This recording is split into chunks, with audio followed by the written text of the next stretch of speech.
Good evening, good afternoon, dear brothers and sisters. Can everybody hear me in the back as well? Did you guys enjoy the water balloon fight? Or were most of us there? If not all of us? I only saw I only saw the little ones. I didn't see much of the rest of us. You saw me?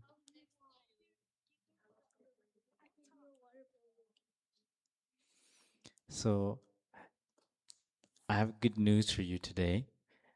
We're not going to do anything. We're not going to do anything too. Someone said boring. We're not going to do anything too complicated, but we're going to have something. We're going to try to do something fun with. Do a fun activity with each other. But I need your help because Sue, the abbess, she asked me to help to prepare skits and performances and songs for our be-in at the end of the retreat. So we will spend a good amount of today's session doing that, preparing for our be-in together. So hopefully we can divide up into groups and brainstorm some ideas of some performances that we could put together for all of our younger brothers and sisters. And I guess we have the role, the responsibility to keep them happy, to keep them entertained. So we will be the ones to form groups, and we will make small performances like songs, skits. You could change the lyrics to one of your favorite songs, or maybe a song that is trending, or a song that is on the charts right now, and Dharmafy that song, and we can sing it together as a performance. We could also do some skits, and every year I believe we do some skits on the 5 mindfulness trainings. We all know the 5 mindfulness trainings, right?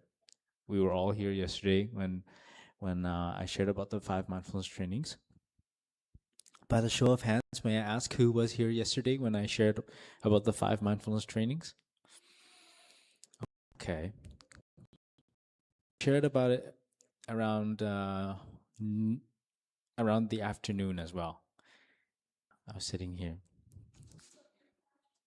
So it's supposed to be my time with you, and I think out of all of the groups, I was looking forward to this time the most because I have a lot of things to say and I have a lot of things to share with you from my heart.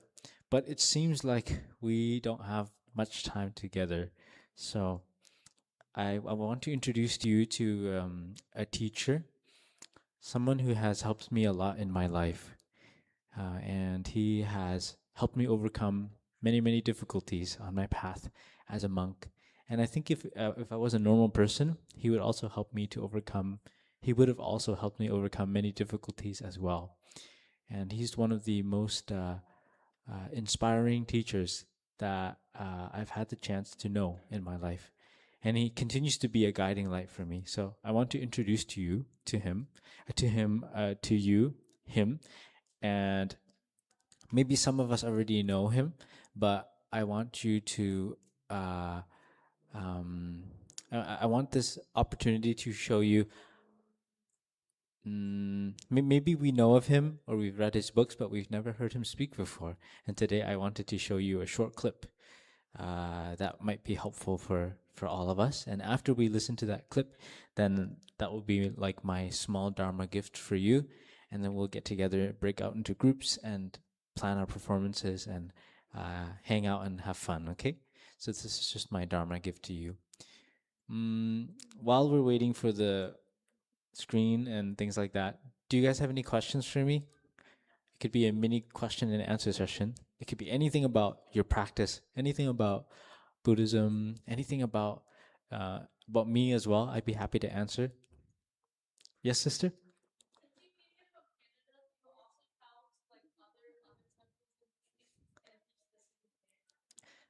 Our sister asked if I also teach at different retreats. I do. When I have the opportunity to follow my teacher on teaching tours. Often my teacher will give the teaching in Vietnamese, and then I will do a little side thing for young friends who don't speak Vietnamese as well. And sometimes I travel alongside with my teacher to help my teacher during retreats. So I do also help, but not not a big retreat like this. Sometimes my teacher would go to a hall or a temple, and he would give a talk, or sometimes he would uh, give refuge, like the 3 refuges and the 5 mindfulness trainings, to many people, and then he'll ask me to explain the 3 refuges and the 5 mindfulness trainings in English, or if there's kids and their parents are listening to him, then he'll ask me to hang out with the kids, and usually we'll play some games. They'll have the chance to ask questions and learn about anything that they want. Uh, yes, sister. You guys definitely are. Yeah, yeah. You guys are. I have my I have young friends back at my home temple too, but whenever I come here, I always feel at home.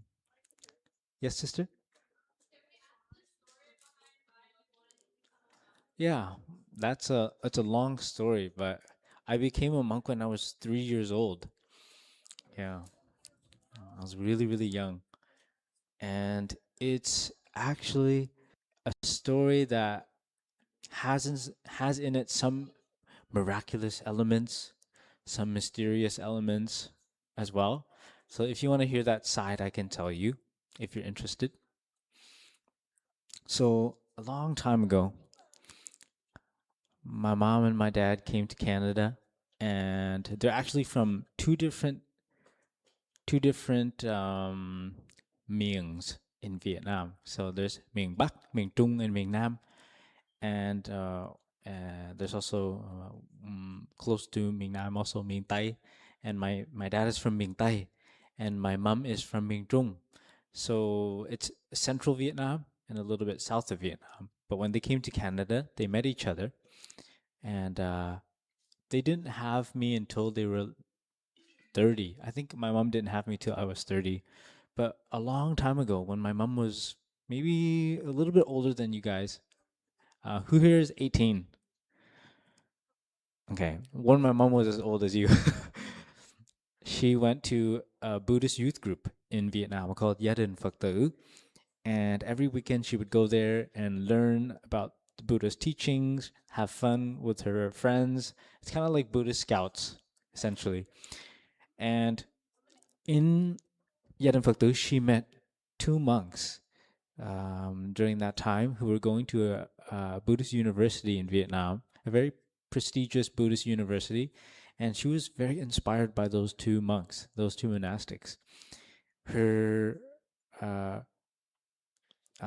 she was very inspired by uh, their practice, very inspired by who they were, and her mom, their mother happened to have the same first name as my mom. So my mom became like really close to these 2 monks, and one of them is living in America right now. And when she saw these 2 monks, she was like, "Wow, I hope that in the future, if I have a family, that um, I I would be able to, my kids would be able to become monks like these 2 monks." And my mom wished that when she was like 18 in her young adult years or teenage years, and she made this wish in front of Bodhisattva Avalokiteshvara. Bodhisattva Avalokiteshvara, Bồ Tát Quán Thế Âm. Yeah. And she made a very sincere and earnest wish to the Bodhisattva. Then she went to Canada. She met my mom. She met my dad, and then they had me when I was about they were about 30. And before that, my mom had several miscarriages. She had several miscarriages, maybe I think 3 or 4 miscarriages, because during that time when she first came to Canada, she was working really hard. She was working 2 jobs a day. In the daytime, she was dry cleaning, and at night she was cleaning bathrooms and also studying at the same time. So that really exerted she really exerted her body a lot. So she became very, she wasn't very well. And although she and my dad tried to have kids, but in the end she miscarried 3 or 4 times. And my mom was very sad. And it was on the fourth time or the third time where um, they knew that they were going to have a baby. And my mom was, she was brought to the hospital, and something happened to the baby. And the baby, there was a kind of, I don't know what it's called in English. Does anybody have, wait, let me search it up on Google. I don't know what it's called in Was it English. a complication? It was some kind of complication. Let me, Was it? What is it in Vietnamese? yeah, Try to be quiet.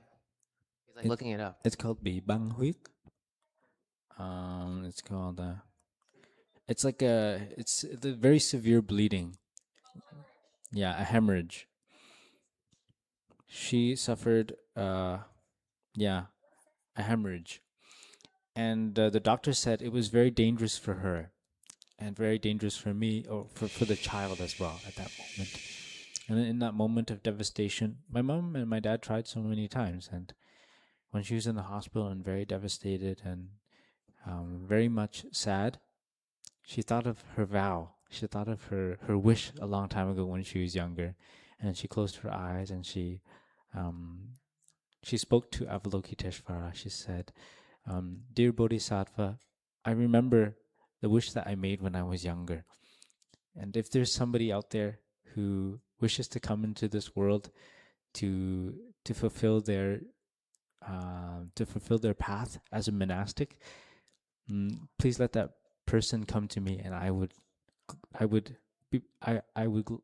be honored to be their mother. And after she said that, and she prayed to Bodhisattva Avalokiteshvara many times, the doctor, when the doctor came back to check on my mom again, she had stopped. The bleeding had stopped, and the baby was okay, and she was okay. And then she gave birth to me. So I was her very first child that was delivered successfully. And ever since I was very young, my mom would go to work. So she would ask my grandma on both sides, paternal and maternal grandmother, to babysit me. And both of my grandmas were temple grandmas, meaning that they went to the temple a lot. So that means whenever they went, they would have to bring me with them. So I had the chance to go to the monastery ever since I was very young.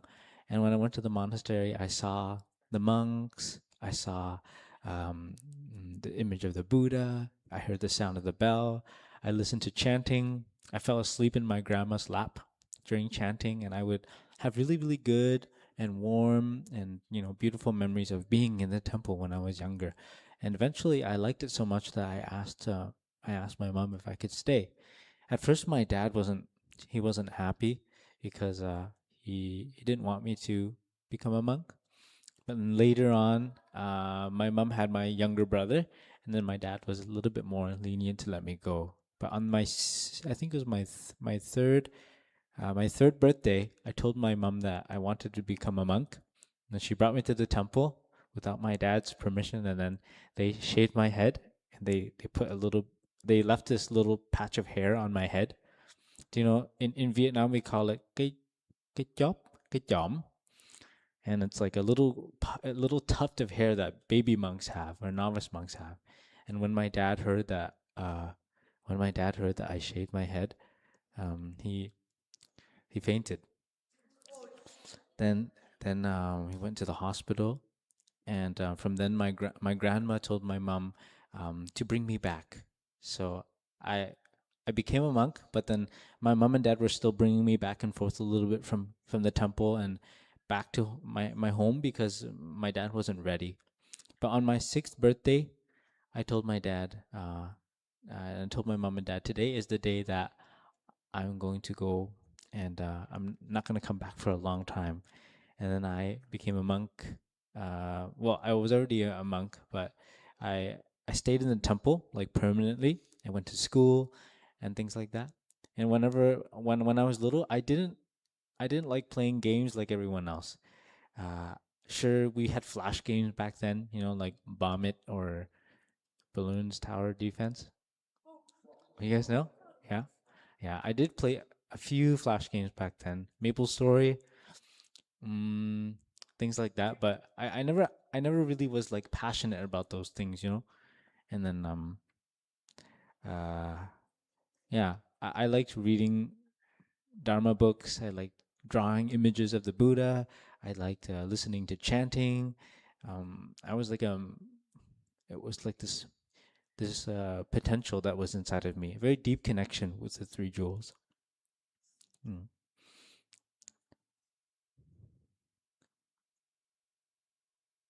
Yeah, there's a lot more, but I don't. I think we don't have much time. And if you want, I can tell you more if you'd like to know more one on one later. Any other questions, brothers and sisters? Any other questions?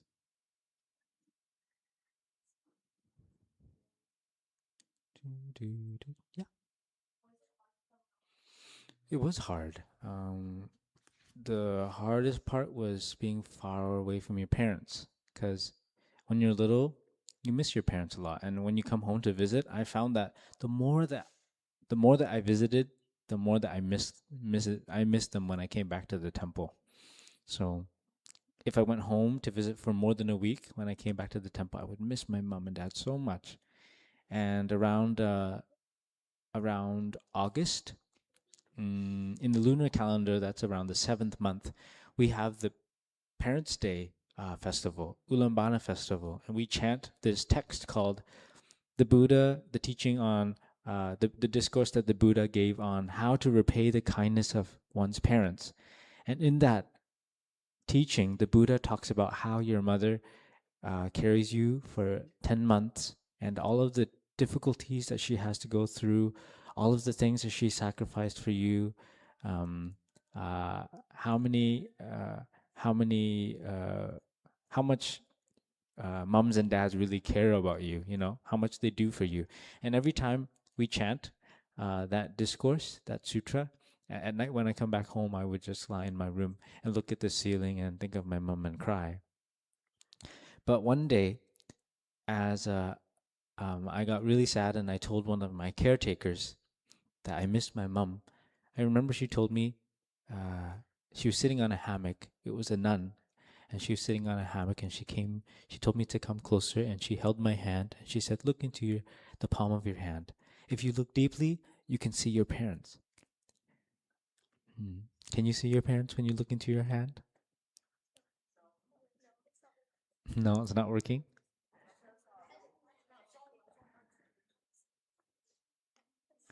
Now, eh, now how about you place your hands onto your wrist and feel your pulse.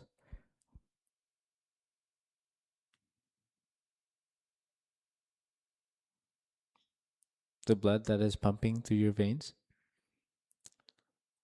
The truth is, your parents are within you right now. Their blood is within you right now. 50% of your mom and 50% of your dad. Wherever you go, whatever you do, you always carry your parents with you. And not only your parents, but all of your ancestors, your grandpa, your grandma, your great great grandpa, your great great grandma. And we are their continuation. So when you look into the palm of your hand, you can see your parents. And when other people look at you, if your parents stood side by side and you stood in the middle, then they'd be able to tell that you have your parents in you. So that the nun told me to look into my hand, and she said, "Your parents are always there. And if you practice well, you're practicing with your parents that are inside of you." So when we are practicing, and we're chanting the Buddha's name, when we're doing a good deed, when we're helping another person, we're doing it on behalf of all of our ancestors, all of our parents, all of those who we love. It's very deep. That was one of the hardest parts. All right, guys. So I think enough of me. I wanted to show you this video.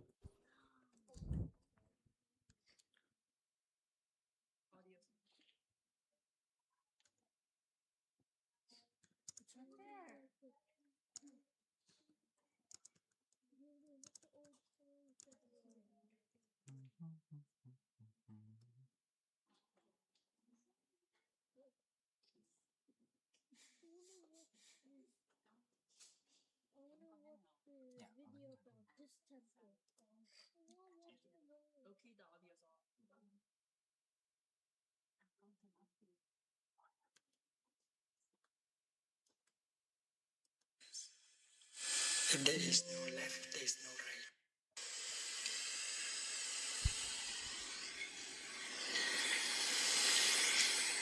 Because if there is no suffering, there is no happiness. If there is no left, there is no right. If there is no above, there will be no below. And that's the teaching of interbeing in Buddhism. This is because that is.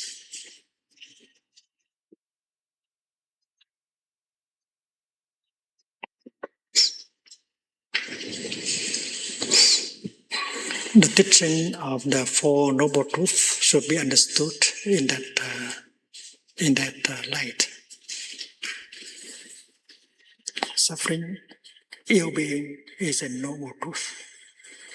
You will ask the question, what is so noble about suffering?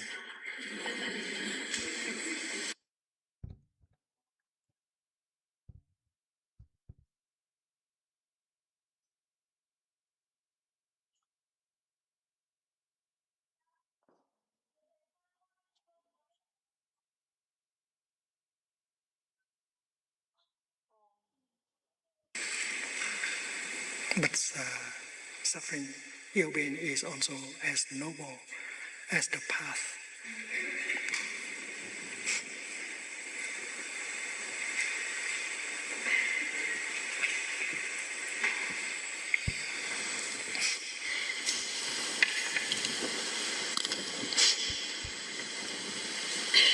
The first noble truth is ill-being, dukkha.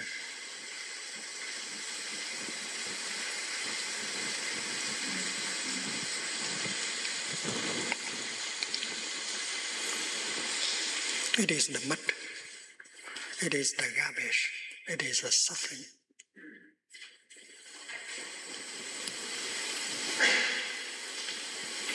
And you know that if suffering is there,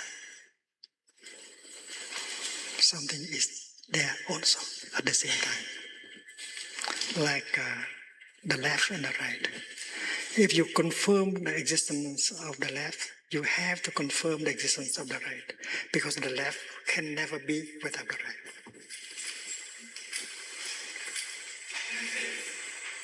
If politically you are on the left, don't wish for the right to disappear entirely. Because if the right disappears entirely, you disappear also. That is the teaching of interbeing.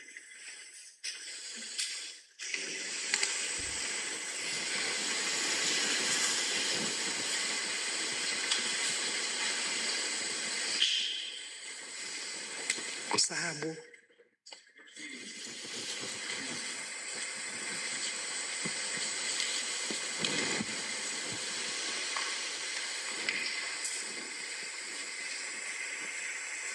Câu sinh. Câu hữu.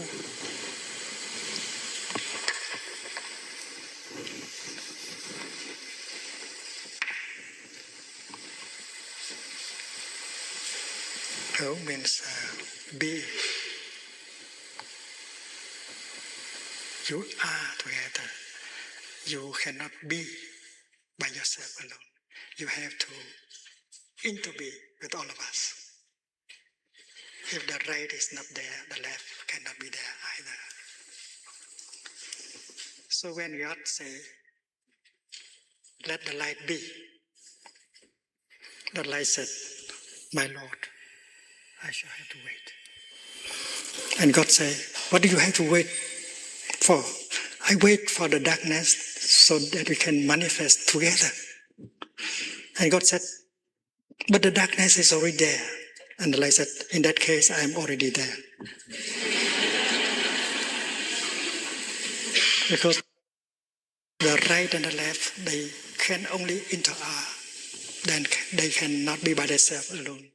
The above and the below, the same. The subject and the object. The creator and the creator. Created. All pairs of opposites are like that. And that's why when the Buddha confirms the existence of ill being, he confirms at the same time the existence of well-being. If well-being is not there, ill-being cannot be there either. And well-being is the third noble truth, and that is the cessation of ill-being.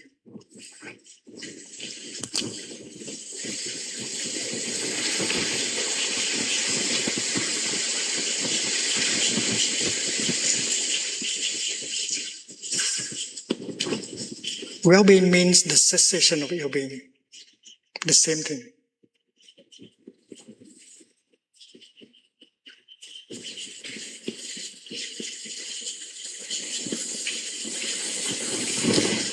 It is like light.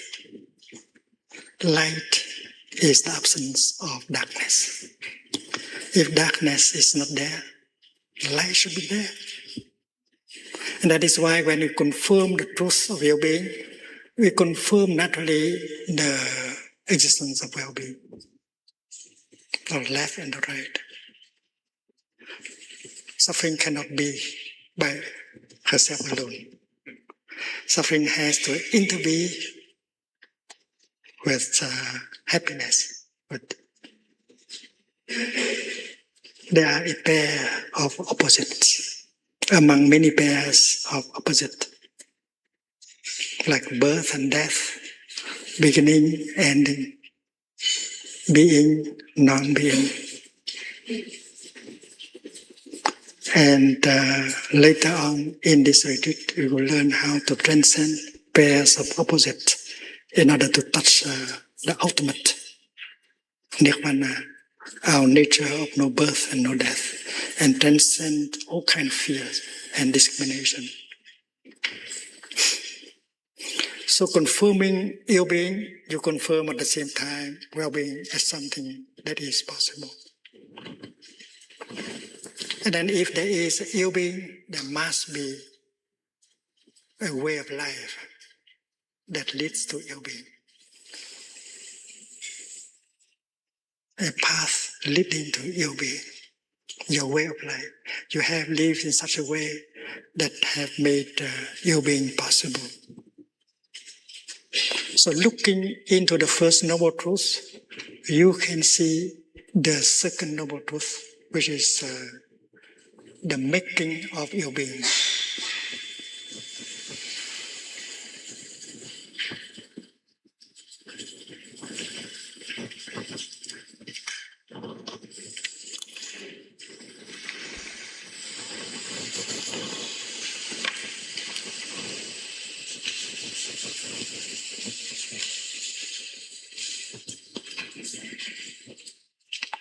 Samudaya.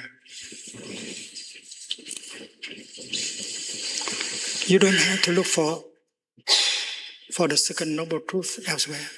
Just look into the first noble truth and you find the second. Suppose you have a depression. Your depression represents ill-being. And if you look deeply into your depression, you find out where it has come from. You have lived in such a way in the last 6 months that it has made your depression possible. So looking in the first noble truth, we can see the second noble truth. You have consumed in such a way that make ill-being possible. In Buddhism, we speak of the making of ill-being also as a path, the path leading to ill-being. The fourth noble truth is also a path, but a path leading to well-being.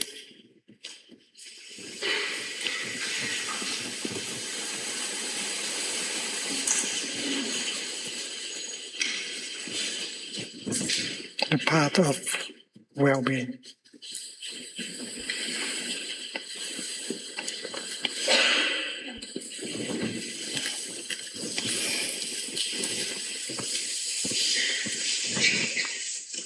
So the second noble truth is a kind of path also, the path of well-being, the path leading to ill-being. And if the noble path leading to well-being begins with right view,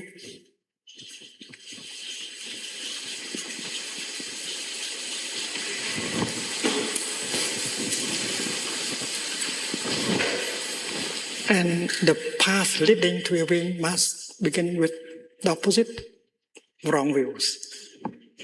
It's so simple. It's easy enough.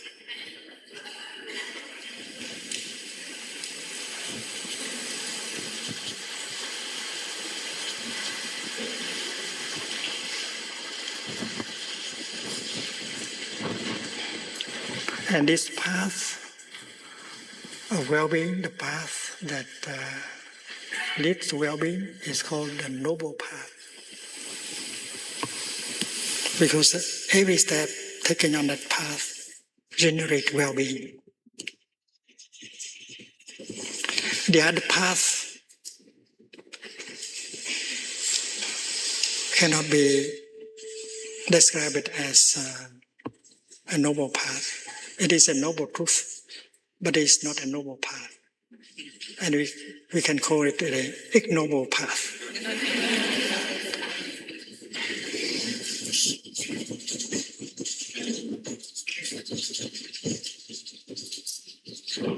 Because each step made on that path generates ill-being, while each step made on this path generates well-being. Well-being can be found in every step, in every breath.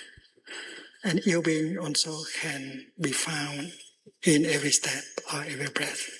Hell and paradise are both available in each step. But in the teaching of Buddhism, the second noble truth can be described as not only a path, but also a nutriment, food. You have consumed in such a way that made ill-being possible. And the Buddha taught us about the 4 kinds of nutriments. And if you get the right kind of nutriments, we have well-being. And if we get the wrong nutriment, we get ill-being. The Buddha said that nothing can survive without food. Your depression is always there. If your depression is always there because you keep feeding it,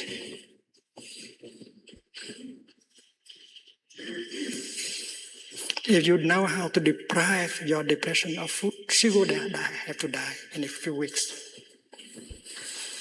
And that is why the practice is to look deeply into the nature of your depression and find out what kind of food you have been using to feed it.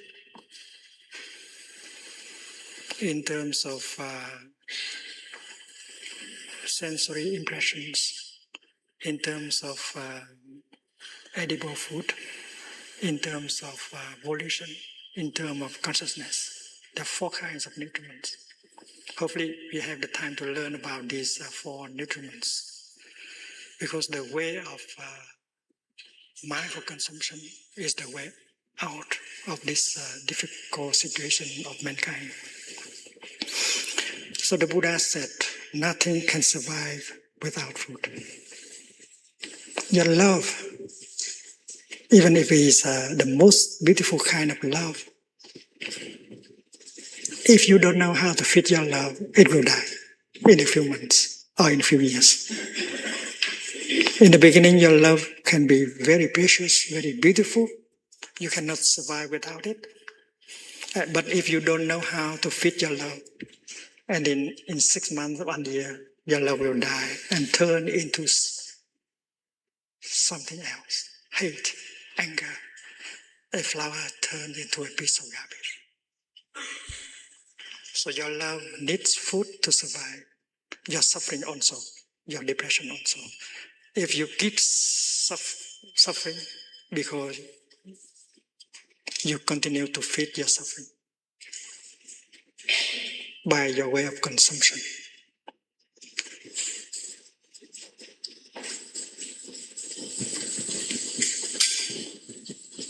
So the second noble truth and the fourth noble truth can be described as a path, but can be described at the same time as a nutriment.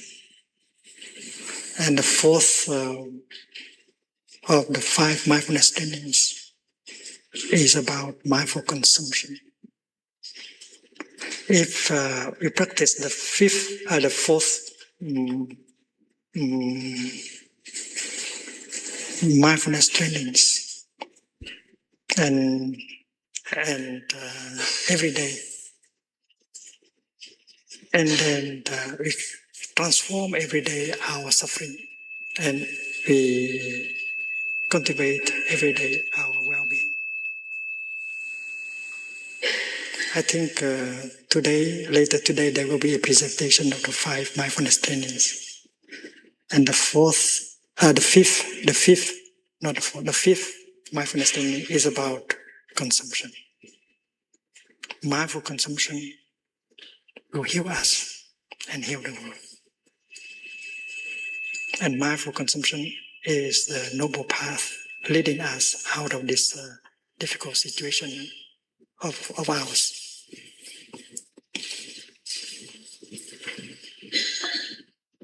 Looking into the 4 noble truths, we see that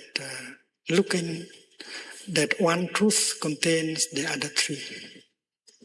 Looking into the truth of ill-being, you see the second truth, the making of ill-being, the path leading to ill-being, the way of consumption that lead to ill-being.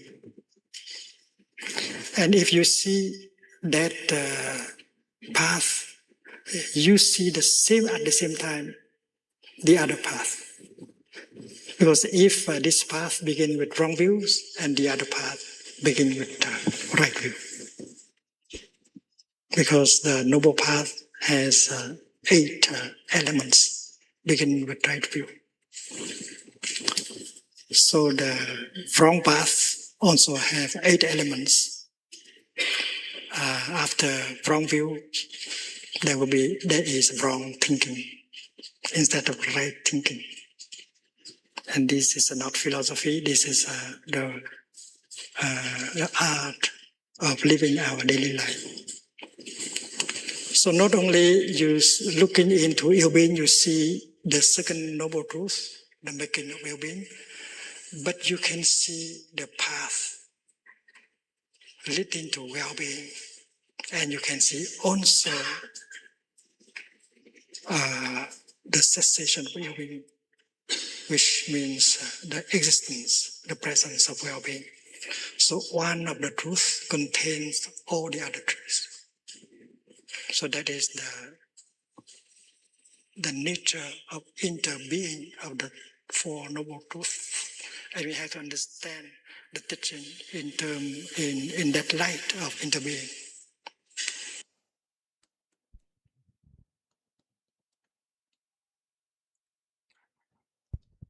So thank you, brothers and sisters. As you see, He, do you know what he was talking about?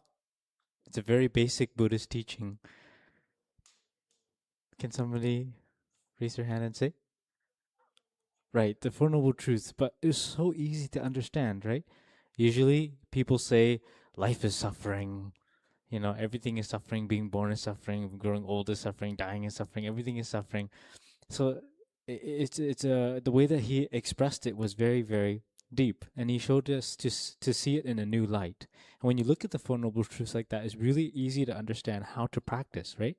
If the opposite of the first the path to leading to happiness or well-being starts with the first component of the Eightfold Path, which is right view, that means the ignoble path, or what leads to suffering, is wrong view. So it's really easy. Right speech leads to happiness, wrong speech leads to suffering, right? So if if you have some background on the teachings of the Buddha, I believe you will find this video very helpful. And not all of his videos are like this. There are some that are very, very super in touch. So if you ever have the chance to, I hope that you can check out his question and answer playlist on YouTube. There's a lot of questions in here that will be very, very helpful, I believe, for us. For example, I'll read some of these questions in here. Yeah. What is true love? How to let anger out? Do we have to forgive everything? Is there life after death? How can I not let my anger explode and hurt others? How do I stop looking for people's approval? How can I trust myself? Does hell exist? There's so many. How do I deal with depression? What to do with a manic, depressive, cheating husband? I think that's what it was. I saw that one before. Is there a way to deal with the loss of a beloved one? What is the meaning of life in the universe? How do we deal with regrets at the end of our life? Many, many very practical questions. Do I have to be number one? Why do Buddhist monks have no hair? Yeah, a lot of wonderful question and answers. So, yes, how are you? So I just wanted to introduce to you this teacher, because I feel like sharing with you is nice. I had the chance to be with you, but this is introducing you to a whole treasury of teachings that I hope this is my gift for you, okay? And it has served me very, very well, and I hope that I can introduce to you his teacher. His name is Zen Master Thich Nhat Hanh. Yeah, that's how you spell his name, Thich Nhat Hanh. And I studied in Plum Village, France, where he practiced, and I learned a lot from him. He has passed away already. Yeah. But he's still in each and every one of us when we practice. Just like how the Buddha is within us when we practice. So, it seems like we don't have a lot of time left, but let's give it Phật Tinh Ni Sư chút xíu nữa. Các em trong giờ chơi á, các em lớn có thể tiếp tục ở đây để mà mình chia ra nhóm để mà mình sinh hoạt văn nghệ không? Tôi sẽ nghĩ như thế nào? Yeah.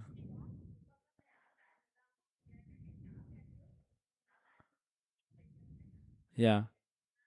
Do you think that would be okay? Spend another 15 minutes with me? Are you okay with that? Okay. So here's my plan, okay? We'll divide up into groups. You can make a group with your friends, and you can try to think of something that we can offer to the younger brothers or sisters. Like maybe you can make like a singing performance, maybe a song. It would be cool if you could, like, I don't know. I haven't been listening to music that comes from the radio lately, so I don't know what's the hit. But maybe you could change the lyrics to that song to something that's related to our practice or related to the way that we are here. Groups of 6. Groups of 6 would be nice, but do you guys have an idea of who you want to be with? No? Yes? Okay, so if you do have an idea of who you want to be with, I want to give you that opportunity to gather, okay? So maybe find your group of 6. Find your group of 6. Yeah, let's do it now. Find Go your make group of the Please group be of 6. six. orderly. Like, please don't run around and be loud. You guys are the older groups. Everyone group of has to have a group. If you don't have a group, go to a group leader or suko and we'll help you.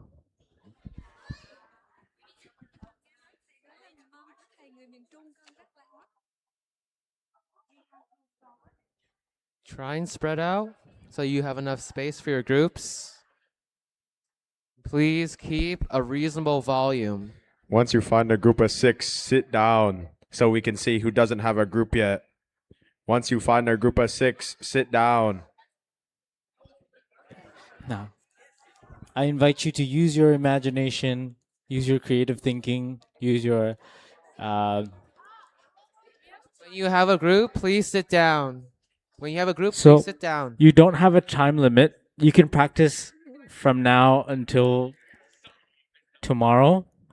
So you have a lot of time. Just like you can practice amongst yourselves when you find the time for it, okay? This is just like to get together, to have an idea of what we might do, you know? But I hope that we can practice on our own time. We found 2 name tags. One belongs to Caitlin. The other one belongs to Isabella. Caitlin, Isabella, group 1. Anyone? Okay. I'm not sure. Has anybody seen 2 lanyards? If you Is have a group of 6, sit down so that I can see who doesn't have a group yet. Yeah. If you have a group of 6, you sit down. You guys are free to move over here. Come over here. Leo, stop roughhousing. Sit down. Come here. Come here. Huh? I can find one easily. Sit down. Leo, how many people do you have in your group? Sit down then. How many times I have to tell you sit down? And I'm so sorry, guys. I took a lot of your time away from you. Reminder, we only have 15 minutes, so please hurry up with your groups. But I'll help you come up with ideas. As soon as you get your group, you can start brainstorming.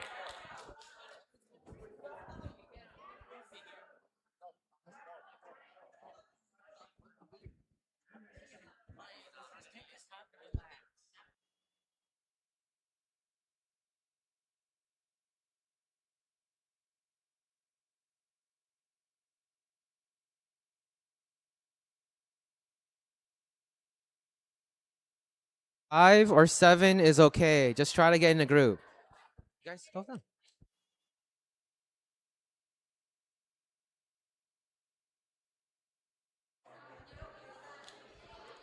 Okay.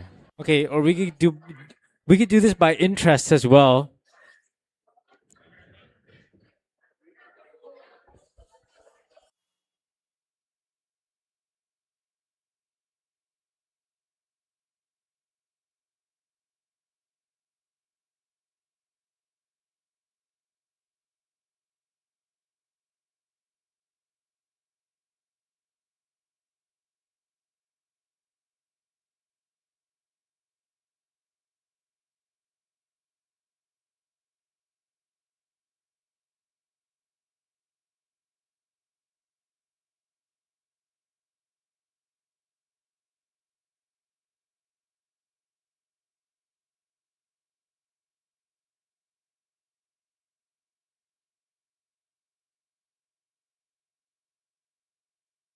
As a reminder, we are trying to make a gift for our younger brothers and sisters. Whether that's a parody of a song or a skit for them to watch, just try and come up with something.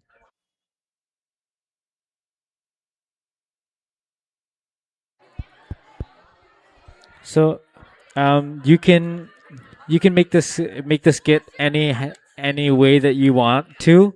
You can even join together. For example, if you want to join with another group of 6 to make a bigger skit, you can do that too. Yeah, if you want to join together with another group of 6 to make a bigger skit, you can do that too. Or if you want to join together to make like a choir, you can also do that as well. But I want to give you your this is your playground of creativity and imagination.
So, for your performance, please, if you can, of course we should include elements of like humor and things like that. But we want to try to offer something that is centered around the teachings, right? The practice. For example, you could do a skit about the 5 mindfulness trainings.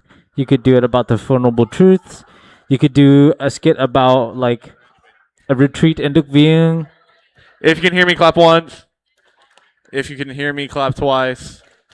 Listen to Brother Andy. He has very good things to say. Okay, dear brothers and sisters.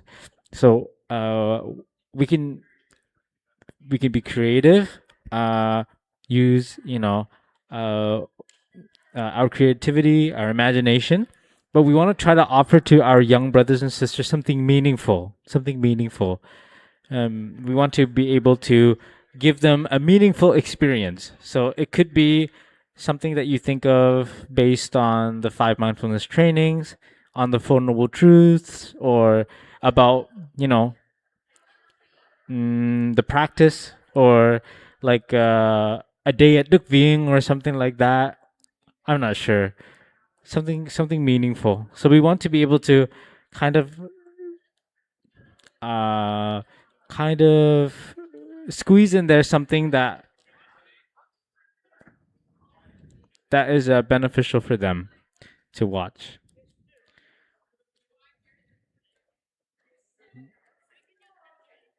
Huh? Yeah. Yeah.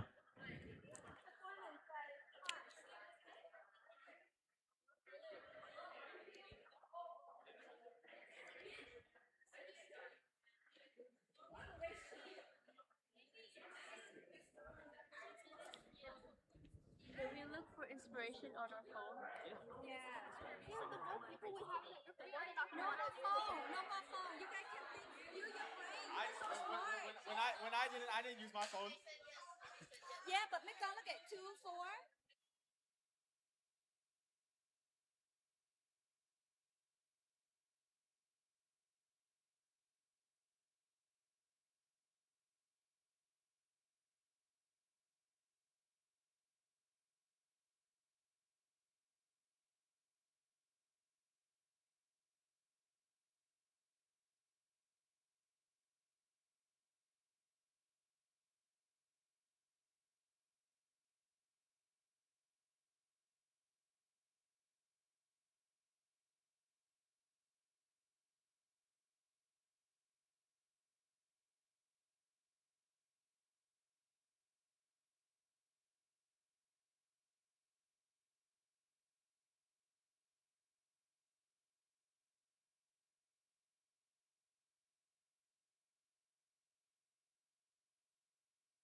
Hello.